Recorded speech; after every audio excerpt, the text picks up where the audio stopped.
ខ្លះចាំជ្រូកកូនហត់ខ្លះថាចាំជ្រូកសាច់ស្រួលអីចឹងទៅសាច់វាស្រួលពេលតែលក់អស់ដាច់ហ្នឹងបាទជ្រូកសាច់ចាំយើងលក់បានតាមភាសាអស់ហើយបើយើងកូនយើងទៀតទៅហើយដល់កូនអានឹងគេឲ្យឈ្មោះទីបាទនិយាយបាទហើយតាការប្រស័យទៅណាតាអូបាទតាបាទ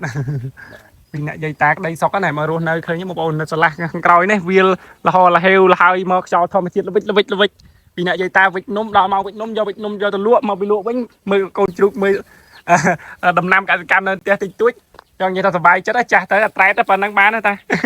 បាច់ចាំទៅប្រកួតប្រជែងជាមួយគេផ្សារអីទេបាទរស់នៅបែបទុកត្រែងចេះក៏មានក្តីសុខដែរបងប្អូនទាំងអស់គ្នាហើយថ្ងៃនេះខ្ញុំបាទទៅឋានយូមកលេងផ្ទះហើយមកដល់បាទធ្លាប់តែមនុស្សដើរគេថាជើងអត់ជាប់ដីដើររហូតព្រោះថាគ្រប់ខេត្តហើយដល់ពេលវិលមកដល់ផ្ទះវិញក៏នឹក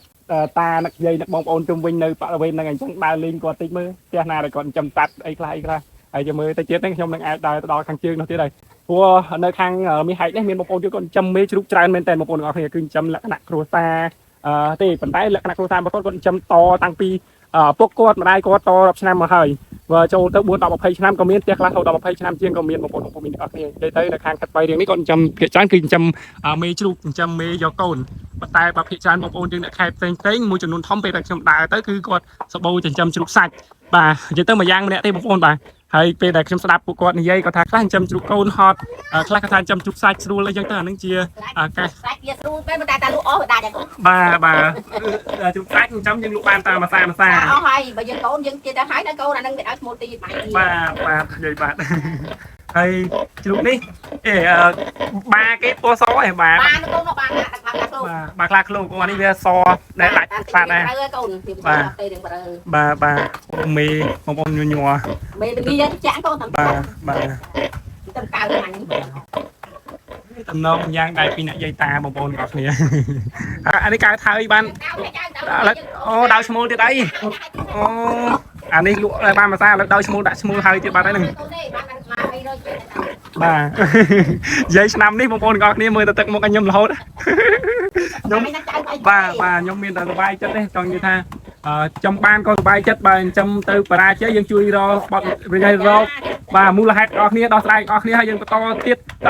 តព្រោះមិនអាចថាយើងចំនៅឧទាហរណ៍ថាឥឡូវយើងចំណេញបានខ្លះអីខ្លះទទួលបានខ្លះតែបរាជ័យម្ដងឬក៏2 ដងយើងបោះបង់ចោលយើងថាបរាជ័យក៏ពិតយើងអត់មើលទៅអាការជោគជ័យរបស់យើងបានខ្លះពីមុនណាដូចយាយគាត់ឥឡូវចាប់ដើមខ្ញុំជឿថាយាយអាចខិតខំបានយូរ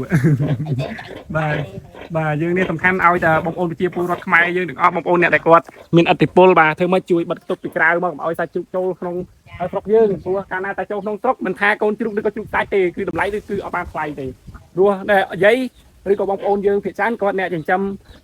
មេយកកូនពេលកាលណាតាគេអ្នកចិញ្ចឹមជ្រូកសាច់គេលក់អស់គេត្រូវការទិញកូនពីតាមភូមិឃុំពីកន្លែងពួកគាត់ដើម្បីយកទៅចិញ្ចឹមទៀតតែបើសិនជាយើងមិនបិទគប់ពីក្រៅមកទេមិនជ្រូកមិនអត់បានថ្លៃទេបងប្អូនទាំងអស់គ្នាបងប្អូននឹងស្រាប់អញ្ចឹងខ្ញុំថា